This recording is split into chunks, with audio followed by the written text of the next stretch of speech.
Welcome back. Today we're going to talk about KBEAR's Aurora. So Aurora is their new flagship. It is a 10mm titanium dome. That's how they describe it. I'm not sure if the whole driver is titanium. They call it the titanium dome, so I will call it the titanium dome as well. So it retails for about $170, and this one was sent to me by Keep Hi-Fi, so thank you guys for supporting me and getting me an Aurora in a situation where it was very hard to get. For those of you who weren't following it, the first batch sold out immediately. Then they produced a second batch, which sold out immediately, and either they're on the end of the second batch or there's another batch being made, but it has become quite difficult to get your hands on it. So again, I will thank them for getting me one of these because I really appreciate it. So what does it look like up close? It is a super beautiful, polished, mirrored metal shell. It's got a blue accent stripe on it.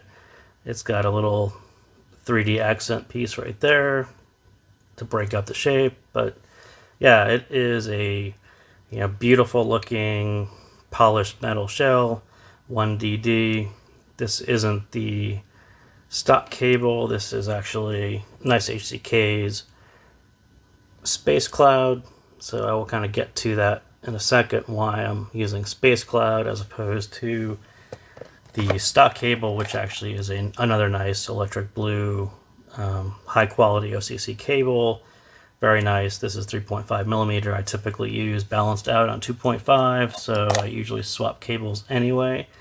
So the box is nice, comes with a set of KBEAR KB07 tips as well, so the yellows are missing. Those are the ones I were using. Still not sold on the KBEAR tips. They're kind of okay, but I tend to not use them because other tips tend to sound better. And on this one, I'm actually using, these are Comply isolation tips, so still a big wide bore, but isolation from memory foam, and they fit well and sound well on this set as well. So let's kind of jump into it. So is Aurora the new flagship? And I think by default it has to be because Believe is no longer in production. But if we take a look at the graph, super quick, what's the difference between Believe and Aurora other than the actual driver technology is totally different. There's actually quite a different sound to it. So let's kind of ignore the base because I think the base is just more of a measurement error.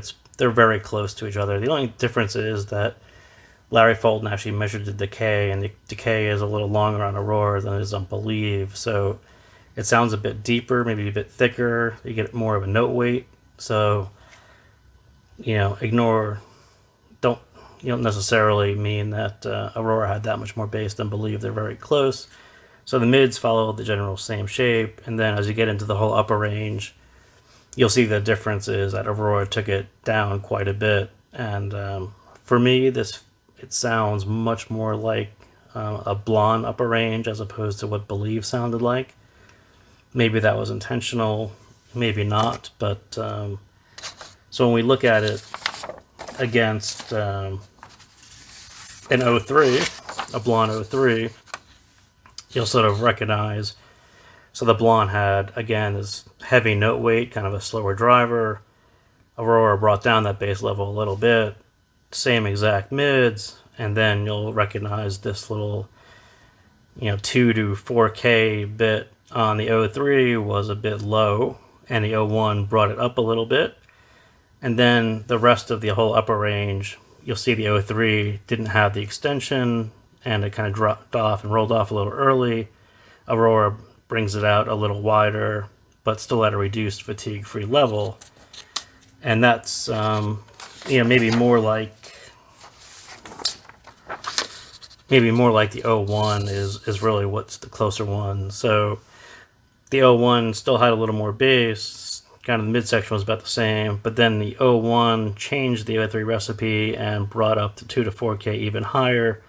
So that's about at Aurora level, and then they tried to do the same thing, just do increase treble and extend it from where the 03 was. And so 01 was kind of close, not quite the same note weight as 03. So I think Aurora, for me, is pretty much the better version of the 03. So that's why I say in number 2, it's very Blon-esque. The frequency response is quite similar to a mashup of the Blondes. And when you listen to it, it's got that slower, that decay sort of gives you that heavier note weight from the 03. But the bass is faster because this is a titanium dome driver, so they've actually improved that quite a bit, but didn't really lose that meaty midsection that people loved on the 03. And on top of that, they didn't lose the stage from the 03 either. So from my perspective, it inherits some of the good, some of the bad for people who like it very tight and fast on driver. That's not it. That wasn't the 03 either. This is very much more in line with the 03. And as it says, I'm a huge 03 fan, and I really love this set for that simple reason. It basically sounds like a much better 03, but keeping in the style of the 03. There's been a lot of blonde beaters, a lot of new budget kings that took over from the 03, but none of them really outdid the 03 at what the 03 does well. And so the Aurora is, in my eyes, in my opinion, that set that really keeps faithful to what the 03 sounded like, but improvements to it without changing the recipe, without making the mids too lean, too thin, too sharp, all these other things that other sets had done to it that call themselves a blonde beater, but never really were because they changed the recipe. So for me, this one kind of nails that sound, nails the stage, nails that note weight, nails those vocals. I very much love this set for that simple reason. But is it too expensive? So $170 is expensive. I mean, we're talking about something that sounds like the 03, which is, what, $30? This is about $170. But, you know, at the end of the day, they put it in a super awesome looking fancy shell, cable package, you know, all these things added up, titanium driver. So yeah, they definitely increase costs on just materials, driver development, tuning, all those things cost money.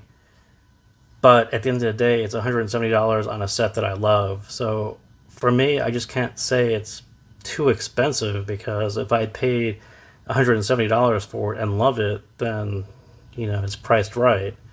I've certainly paid, you know, a little less money and got sets that I didn't like at all. So yeah, I'm probably the wrong one to ask to say it's too expensive. It's not too expensive because I got something I absolutely love. But other people, especially if you're a tribrid, hybrid fan, you know, who are taking a chance on something that looks beautiful in a 1DD in a titanium shell or a titanium driver, and you think it's too slow, it's not technical enough for me. Yeah, it's too expensive for you because your expectations weren't necessarily in the right place. So what does it sound like? It's got this warm, close to Harmon. We kind of looked over the graph. The bass, let's see if we can bring up the bass. So the bass, like I said, very much like Believe. The mids, more decay. So the mids actually sound more like the 03, and Believe the mids were a little thinner, I guess is what the right thing. But treble, definitely much lower, much more like an 03 level, more of a fatigue-free setting as opposed to where Believe was a little elevated. And kind of along with that, the treble probably needs a little boost in EQ, some sparkle, some edge, some air. But you end up with that single DD, coherent, natural, organic 1DD like the 03, you know, in the spirit of the 03, where that was a really high point, selling point of that driver and that tuning. This one continues on with that very natural sound, and you get a lot of that out of just doing a single DD as opposed to a hybrid. But this one also volume scales like Tanya, and for those of you who have tried Tanya, you have to turn the volume way up, and if you keep on going up, it never loses its composure. It never sounds too peaky. It never breaks apart. Distortion. It's super smooth even at super high volumes, and Aurora is very much like that. You can listen to it at wicked high volumes, and it gets better and better as you turn it up. It's again, I love it, and that's just one piece of it. But between that note weight, the stage, the volume scaling, that tuning, yeah, it all comes together for me, and very much love it. So on the other hand, probably not for treble heads. As I said, that level's reduced quite a bit. Not for detail chasers. It's still a 1DD. It's still not going to have the detail that you get out of a hybrid or a tribrid, detail or resolution. And it's just not for people who are looking for a very tight, fast, lean sound. That's not what the 03 was. That's not what Aurora is. So if you're going to pay $170, be aware of what your preferences are and what your expectations are. So throw that out there. So what does the bass sound like? So out of the box, it had kind of a looser sound to it, and whether you believe in burn-in or no burn-in, this one definitely tightened up a little bit, and maybe that was my brain, but it definitely tightened up a little bit and sounds better after a couple days. But generally, it's controlled, it avoids the boom, and it's good, but it could always be better. And for those of you who tried Melee, it's got really tight, defined bass, and I think as far as blonde beaters who did something much better than a blonde, that bass on Melee is what I'm kind of getting at here. If I didn't hear Melee, I would probably say this one was better, but that when Hawaii Bad Boy talks about bass pulls and releases, he spent a lot of time on that, and I think had I not heard that, I would say the bass is actually pretty good. It's just a little looser, a little less defined, but in the scope of a $170 set, I wish it was a little more defined, a little more texture and impact and rumble, just a little bit more for $170. So I think like the 03, it just leans a little more towards quantity than quality, especially if you're into tight and fast. It's kind of more and a bit slower, more decay, a little more persistence, but all that gives you that note weight from the soul of the 03, so it's kind of hard to say it should be better, because better may have ruined it. They probably tried it, but it probably strayed too far from that sound. So either way, much better than the 03. It's not that sluggish, muddy bass anymore. It's very much titanium, tightened and fastened, but do I wish it was a little tighter and faster? Sure. So, and it really kind of comes around to this nitpick, Georgia Smith's Blue Lights, this Machiavelli version. So you hear her voice and the instruments, and there's a lot of detail and texture to it, and then you hear that lower horns. A lot of that lower sound just sounds a bit one note, and just not as detailed as it should. So a lot of my criticism kind of comes from that situation. On your traditional pop, bassy song, it's going to sound really good, but sort of in the context of how well it does some of the other things, that's probably the bit that I would say I wish it was a little better, as I said. So the mids, think about the 03, those weighty, meaty, full, rich, textured, natural sounding mids. It's very much in line with what 03 fans would want. And as I said, most other 03 beaters tended to lean out this part and make the mids a lot thinner because that's what they think people wanted. But for 03 fans who love that sound, this one is very much for you. So the vocals are offset a little bit. They're kind of pushed out in front of you a little bit, but still detailed. But again, sort of like the 03, they're a step away in clarity and transparency, and maybe they sound a little congested. And this kind of goes back to why I'm using Space Cloud as opposed to the stock cable or some other cable. So what's really missing is the whole sound is a bit soft. It needs a little bit more edge to it, a little bit more sharpness to it. And you can either get that if you're a believer and you hear the metals. Some cables tend to do that. You've probably tried, especially if you're a believer, you tried a cable that made a set sound too sharp. And you threw that cable away or threw it in your desk. Grab that cable, because that's pretty much exactly what this set needs. It just needs a little edge to give you a little more detail. You know, that's essentially a lot of what this comes out, because it sounds a bit dark, but if you can get a little edge to it, a little sharpness to it, whether that's through tips, source, cable, you know, whatever it is, that's the thing that you're probably going to want to dial in, and you'll hear it right in the mids. So Go-Go Penguin, same kind of idea. So signaling and noise on faster parts, you still have a 1DD. If you're used to a hybrid or a tribrid where the DD is only doing the lower end, on this set it is doing the whole range, so you just don't get all that detail that you do out of a hybrid. And on faster parts with a set that's set for a little slower decay, it's hard to maintain all that separation, all that speed with a bunch of instruments going at a nice pace. So yeah, it's not so much a commentary on Aurora specifically, but remember that even at $170, it's still a 1DD, and it's still going to struggle to keep up with the faster parts. And if you could throw a little more sharpness, a little more edge to that sound, the separation and the layering sound actually better in the mids. So that's why I kind of keep on harping at it, is at first glance it's going to sound a little too soft and a little too not muddy, but there's not enough separation there. And so a lot of that comes down to getting something into the treble, a little boost with EQ, cable tips.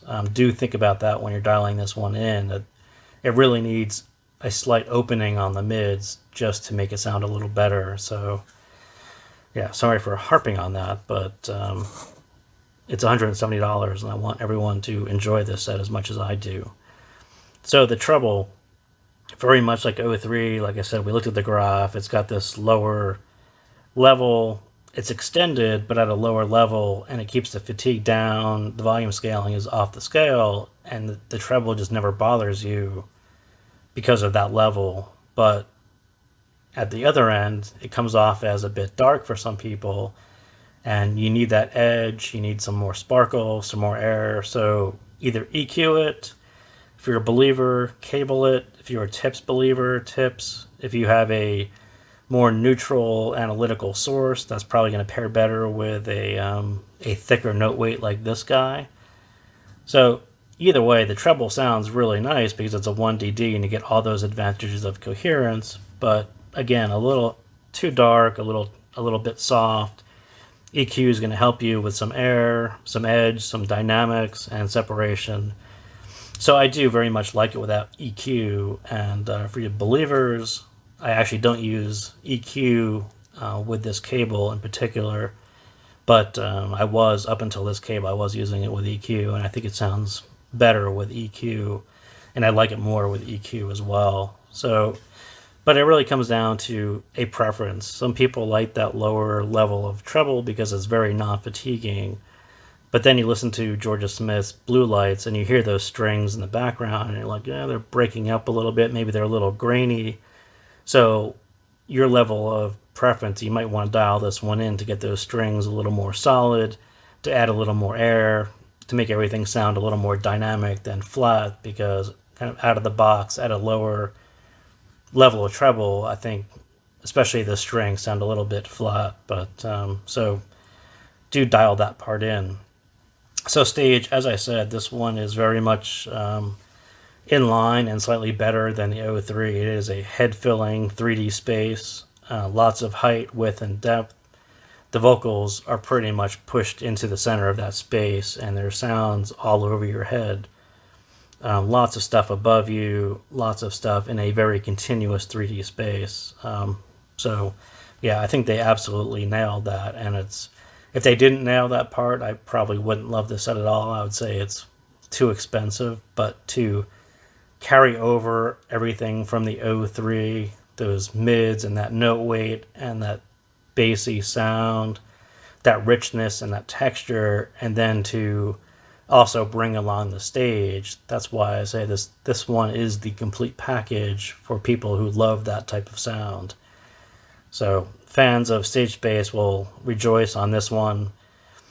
So, and nothing too special here. So Above and Beyond's Acoustic 2, Live from the Hollywood Bowl, pretty much the whole first half of that whole CD, all those tracks start off in the same way. They all have like a couple of notes from one instrument and a couple of notes from another instrument, and the whole thing pans and opens up before you, and then the singer starts singing in some beautiful voice right in front of you. And so every track opens up that same way on this set, and it's just kind of, I kept on going back to the beginning of a lot of the songs, the way it opens up and the way the space fills.